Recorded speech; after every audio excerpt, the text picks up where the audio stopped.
যোগীজি থেকে শুরু করে ভারতের প্রধানমন্ত্রী নরেন্দ্র মোদীজি, এমনকি ভারতের প্রতিটি নাগরিক যারা হিন্দু সংস্কৃতিকে ভালোবাসে, তারা মাত্র এই 19 বছরের ছেলেকে প্রশংসায় ভরিয়ে দিচ্ছে এবং তার কাজে অভিভূত।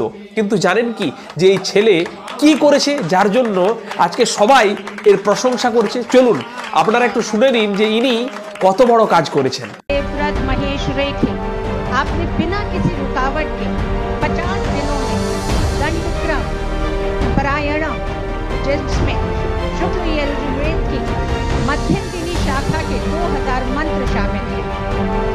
इसमें कई वैदिक छंद और पवित्र शब्द शामिल हैं जिन्हें त्रुटिहीन रूप से उच्चारित किया गया है। आपके इस कार्य को आने वाली पीढ़ियों द्वारा याद किया जाएगा। হ্যাঁ, ইনি হলেন 19 বছর বয়সী বেদমূর্তি দেবব্রত মহেশ রেখে, যিনি শুক্ল যজুর্বেদের মাধ্যান্তিন শাখার 2000টি কঠিন মন্ত্র, যিনি একটানা 50 দিন ধরে 11টি আলাদা আলাদা স্বর এবং পদের ভিত্তিতে 25,000-এর বেশি পদ নির্ভুলভাবে উচ্চারণ করে গিয়েছেন।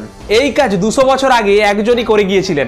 এই 200 বছরে এত বড় বড় বৈদিক পণ্ডিত থাকতেও তেনারা এই কাজ করতে পারেননি, কিন্তু 19 বছর বয়সী হয়েও তিনি এই কাজ করে বিশ্ব রেকর্ড তৈরি করলেন। এই বেদমূর্তি দেবব্রতজি যে সাধনা করেছেন তার নাম হলো দণ্ডাক্রম পরায়ণম।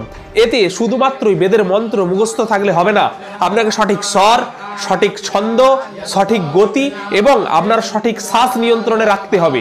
যদি এই শুক্ল যজুর্বেদের মন্ত্রের একটু স্বর এদিক থেকে ওদিক হয় তাহলে অর্থটাই পুরো বদলে যাবে। তাহলে বুঝে দেখুন যে এটি কত কঠিন সাধনা। চলুন আপনারা দেখুন তিনি কিভাবে আলাদা আলাদা 11টি ভাবে এই মন্ত্রের উচ্চারণ করেছে, আপনারা দেখলেও অভিভূত হয়ে যাবেন।